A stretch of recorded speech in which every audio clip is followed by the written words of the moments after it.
Hi friends, നമുക്കൊന്ന് ചേനത്തടയും ചെറുപയറും കൂടെ തോരൻ വെക്കാം. അതിനായിട്ട് ഞാനൊരു ചേനയുടെ തടയെടുത്ത് വെച്ചിട്ടുണ്ട്. ചേനത്തടയുടെ തൊലിയൊക്കെ നമുക്കിതുപോലെ ഒന്ന് കട്ടിക്ക് ചെത്തിക്കളഞ്ഞിട്ട് നമുക്കിതെല്ലാം നല്ലപോലെ ഒന്ന് കഴുകി എടുത്തുകൊണ്ട് വരാം. ഇപ്പോഴും ഞാനിതെല്ലാം നല്ലപോലെ കഴുകിക്കൊണ്ട് വന്ന് വെച്ചേക്കുവാണ്. ഇനി ഇത് നമുക്ക് ചെറുതായിട്ടൊന്ന് അരിഞ്ഞെടുക്കാം. ചേനത്തണ്ടൊക്കെ ഞാൻ ചെറുതായിട്ട് കൊത്തി അരിഞ്ഞെടുത്തിട്ടുണ്ട്. ഇനി ഇതിലേക്ക് നമുക്ക് കുറച്ച് ഉപ്പ് ഒഴിച്ച് കൊടുക്കാം. ഞാനിപ്പോൾ ഉപ്പ് നീരാണ് ഒഴിക്കുന്നത്. അതിന് കൂടെ തന്നെ അല്പം മഞ്ഞൾപ്പൊടി ഇട്ട് കൊടുക്കാം. ഇനി നമുക്കൊന്ന് നല്ലപോലെ ഞെവിടി വെക്കാം.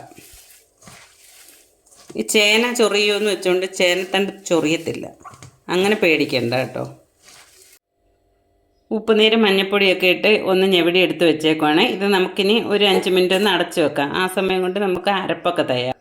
തോരന് ചതയ്ക്കാനായിട്ട് ഞാൻ തേങ്ങ തിരുമ്മി ജാറിലേക്ക് ഇട്ട് കൊടുത്തിട്ടുണ്ട്. 5-6 ചുവന്നുള്ളി എടുക്കാം, അല്പം വെളുത്തുള്ളി എടുക്കാം, എരിക്ക് ആവശ്യമായ മുളക്, ഇത് ഇത്രയും കൂടെ ഇതിലേക്ക് ഇട്ട് കൊടുക്കാം. ഇനി അതിൻ്റെ കൂടെ തന്നെ ഒരു 1/4 ടീസ്പൂൺ മുളക് പൊടി ഇട്ട് കൊടുക്കാം, 1/4 ടീസ്പൂൺ മഞ്ഞൾപ്പൊടി,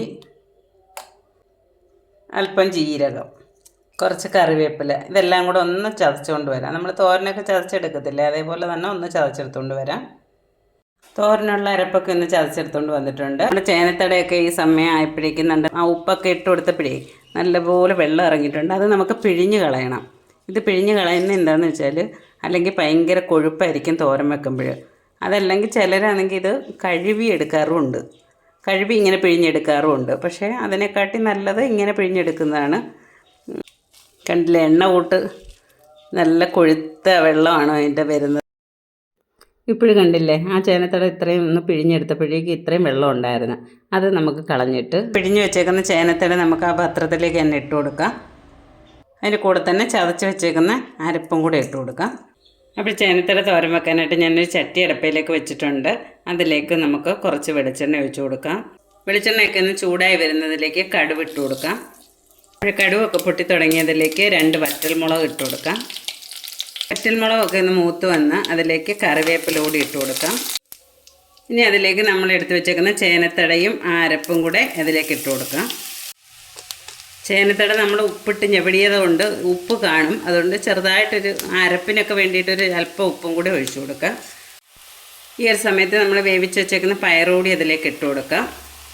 പയറിനകത്ത് ഉപ്പിട്ട് വേവിച്ച് വെച്ചിരുന്നതാണ്. അപ്പോൾ ഇതും കൂടെ ഇട്ട് കൊടുത്തതിന് ശേഷം നല്ലപോലെ ഒന്ന് ഇളക്കി വെച്ചിട്ട് ഫ്ലെയിം ഒന്ന് കുറച്ച് വെച്ച് ആവി ഏറ്റിയെടുക്കാം. അങ്ങനെ 2 പ്രാവശ്യം കൂടി ഞാൻ അടപ്പ് തുറന്ന് ഇളക്കി വെച്ച് കൊടുത്തിട്ടുണ്ടായിരുന്നു. അപ്പോൾ നമ്മുടെ ചേനത്തണ്ടൊക്കെ ഒന്ന് വേവുന്നിടം വരെ ഇതുപോലെ ചെറിയ തീയിൽ ആവി ഏറ്റിയെടുക്കണം. അങ്ങനെ നമ്മുടെ ചേനത്തണ്ടും ചെറുപയറും തോരൻ വെച്ചതൊക്കെ റെഡി ആയിട്ടുണ്ട്. നല്ല ടേസ്റ്റാണ് ഈ തോരന്. അപ്പോൾ നിങ്ങളൊന്ന് വെച്ച് നോക്കിക്കോളൂ. ഇഷ്ടപ്പെട്ട സപ്പോർട്ട് ചെയ്യാൻ മറക്കരുതേ.